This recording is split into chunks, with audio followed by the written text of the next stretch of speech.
200 वर्ष की अवस्था उनकी, हड्डी बस बची है शरीर में, कुछ बचा ही नहीं। एक गिलास छाछ पीते हैं मात्र, 200 वर्ष की। और सबको मिलते नहीं, रात को निकलते हैं, दिन भर गुफा में, रात को कामतानाथ जी की परिक्रमा के लिए निकलते हैं। अब उन्हीं के साथ हमारे एक गुरु भाई रहते थे, मौनी दास, मौनी बाबा। उनको अचानक से कान में दर्द उठा, और ऐसा दर्द नहीं महाराज, कान में सीटी बजे, एक घड़ी चैन नहीं। उन्होंने दिल्ली जाकर दुनिया भर में इलाज कराया, डॉक्टर ने कह दिया मशीन लगानी पड़ेगी। वो भी बीमार, और कहा मशीन, और 35 वर्ष की अवस्था। अब महात्मा शरीर, लोग कहने लगे, लोग हंसेंगे कि बताओ 35 साल में मशीन लगाए घूम रहे महात्मा, भजन करते। और डॉक्टर ने एक बात और कह दी, बोले 1-2 साल ही मशीन काम करेगी, इसके बाद पर्दा ही बदला जाएगा, पर्दा खराब हो गया। अब बड़े चिंतित, अब मानो कहाँ जाएं? तो जैसे माता पिता के पास बच्चा दौड़ के आता है, ऐसे हम लोगों का सहारा गुरुदेव। आ गए गुरुजी भगवान के पास, बोले क्या करें, बड़े दुखी हैं, सभी अस्पतालों में दिखा लिया और कह दिया कि पर्दा बदला जाएगा। तब एक वैद्य जी हैं, ज्यादा दिनों की बात नहीं है ये, कोई 3-4 वर्ष पुरानी बात, महुआ के पास एक वैद्य जी हैं। गुरुदेव भगवान ने उनका पता दिया, और वहां पुराना आश्रम है हमारा, तो गुरुदेव भगवान ने उन गुरु भाई को पता दिया और बात कराई। गुरुदेव भगवान ने बात की, तो वैद्य ने बताया कि गाय का, भारतीय वेद लक्षणा देसी गौ माता का दूध, और उसमें 1 तोला घी डाल के बढ़िया फेंट के 100 बार उसको फेंटना है, और बढ़िया तरीके से जब वो ठंडा हो जाए तो उसको पीना है। बोले दूध से ठीक हो जाएगा? बोले हाँ। बोले कितना पीना? बोले 90 दिन। अब बड़े परेशान, बोले अब हार तो चुके हैं, अब पी लेंगे 90 दिन भी। वैसे जंगल में रहते, वहां कहाँ गाय मिले, तो मलुकपीट आ गए, वहीं रहने लगे। तो उन्होंने क्या किया कि वैद्य ने कहा था कि आधा लीटर दूध, उन्होंने 1-2 लीटर दूध गर्म करवाया। साधु महात्मा हठी स्वभाव रहता है, किसी की मानते हैं नहीं, जो मन में आया तो करना। बाल हट, स्त्री हट और साधु की हट, ये तो भगवान भी हार गया।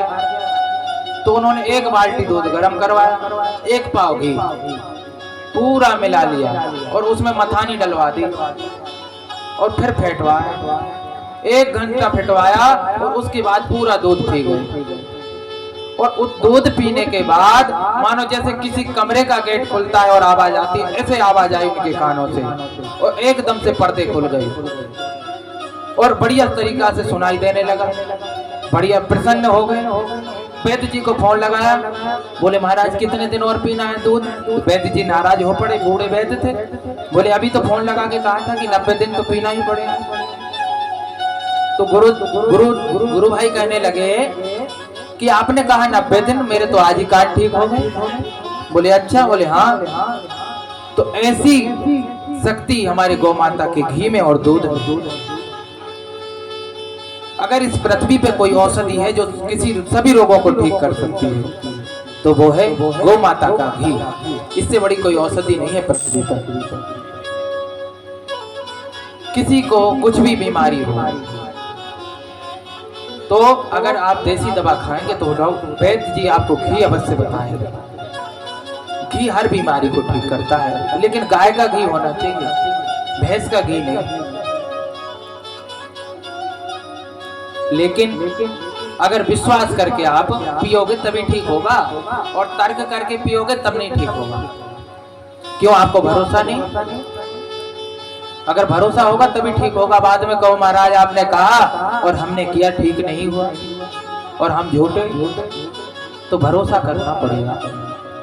जब तक भरोसा नहीं करोगे तब नहीं होगा। हमारे एक दतिया के भगत हैं, बढ़िया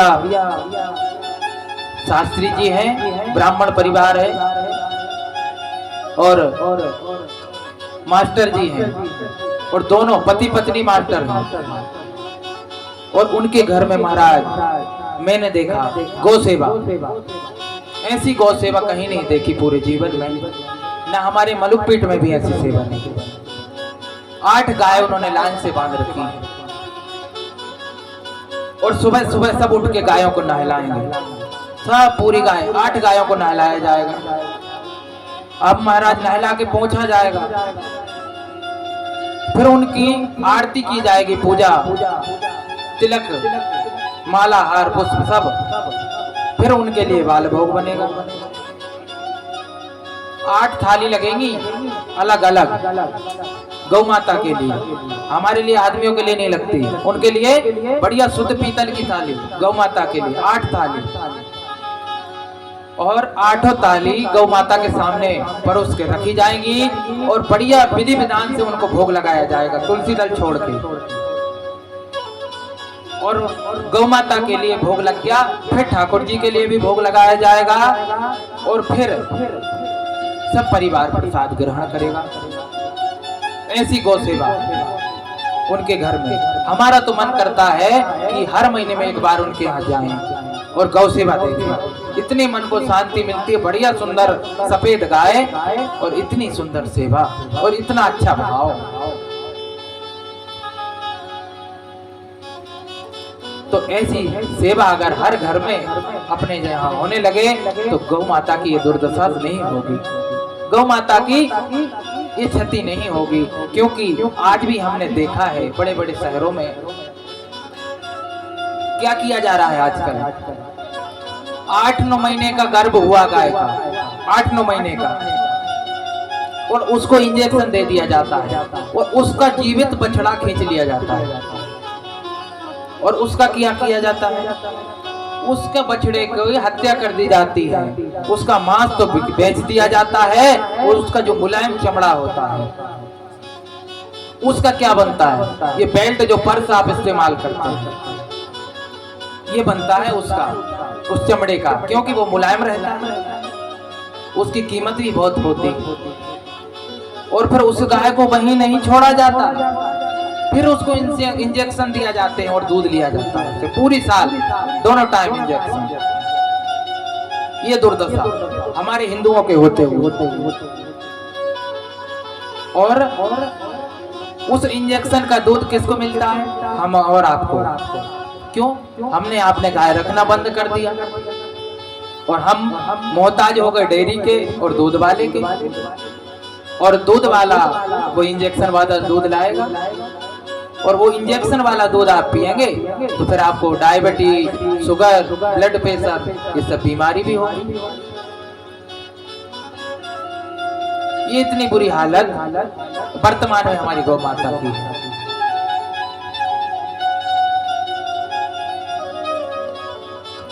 इसलिए जितना हो सके गौ संवर्धन, गौ रक्षा,